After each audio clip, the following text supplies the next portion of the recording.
Thomas Jefferson's Feast by Frank Murphy, illustrated by Richard Walls.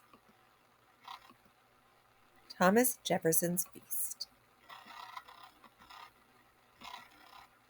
Long ago, before your great-great-grandparents were born, there lived a man named Thomas Jefferson. You probably know his name because he was the third president of the United States. But that's not all there is to know about Thomas Jefferson. Thomas Jefferson loved to read. He collected books about the stars and books about history. In fact, he had one of the largest libraries in America. Thomas Jefferson also loved to write. He wrote letters to people like Benjamin Franklin and George Washington. In his lifetime, he wrote over 20,000 letters. That's like writing a letter a day every day for 55 years. Many of Thomas's letters said that America should be its own country. The British thought America belonged to them.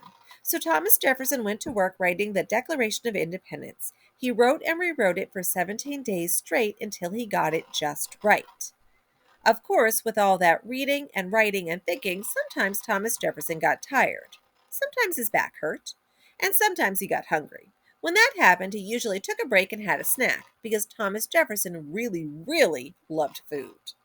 Thomas liked food so much, he sometimes spent as much as $50 on groceries in just one day. That would be like spending $750 today.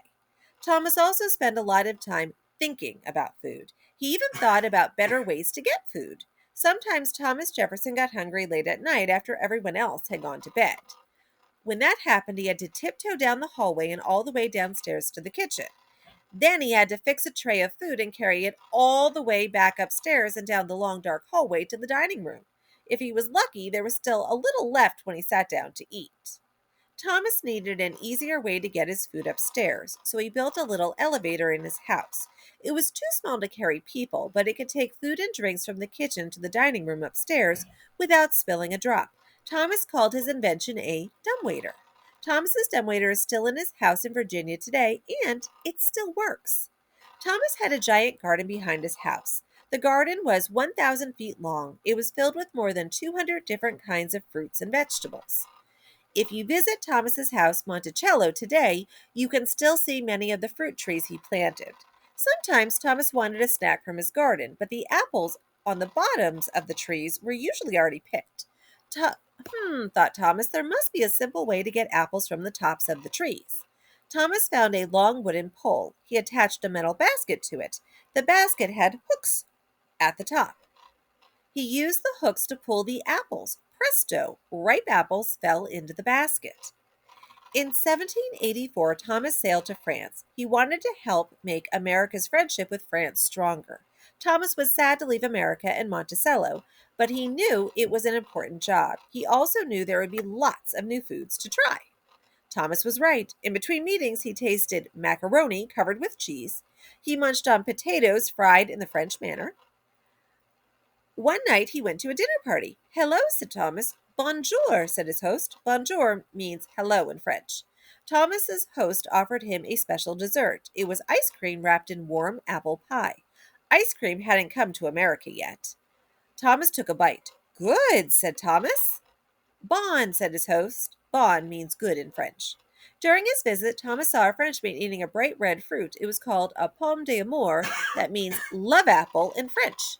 Thomas had seen the fruit before, but in America it was usually just used for decoration.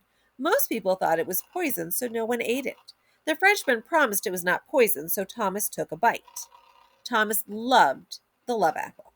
Thomas stayed in France for 5 years. When it was time for him to go back to America, he couldn't wait to share all his new favorite foods. He wrote down the recipes for macaroni and cheese, fried potatoes, and ice cream. He even decided to plant some love apples at Monticello. He waved goodbye to his French friends and got on the ship. "Au revoir," he said. Au revoir means goodbye in French. "How was France?" everyone asked when Thomas got home. "Delicious," answered Thomas. He decided to have a feast to show off the new foods. Of course, that was easier said than done. Thomas planted love apple seeds and waited for them to grow. He drew a picture of a macaroni making machine he had seen in France. Then he sent a friend all the way to Italy to buy one. Thomas had heard that Italy had the best macaroni making machines. He dug up potatoes from his garden. Finally, he made ice cream. This was not easy. First, he mixed cream and eggs and sugar. He packed it with ice and salt. Then he stirred and stirred and stirred. At last, everything was ready. The love apples were ripe, the macaroni was cheesy, the potatoes were crisp, the ice cream was icy. Perfect, said Thomas. Thomas invited all his friends. What's for dinner? They asked. It's a surprise, said Thomas. Let's eat. Thomas's guests loved the feast. They gobbled up the macaroni and cheese. They ate every last fried potato. They asked for more of Thomas's ice cream. They even asked for the recipes. When they were about to go home, Thomas noticed something. No one had touched their love apples. Everyone believed they were poison. Try them, Thomas begged. No, thanks, everyone said. We're full. Thomas felt terrible. How could he get people to try love apples? The next day, Thomas rode into the town of Lynchburg to visit a friend. He noticed a few love apples growing in her yard. Suddenly, Thomas had an idea. He asked if he could pick a few love apples. His friend said yes.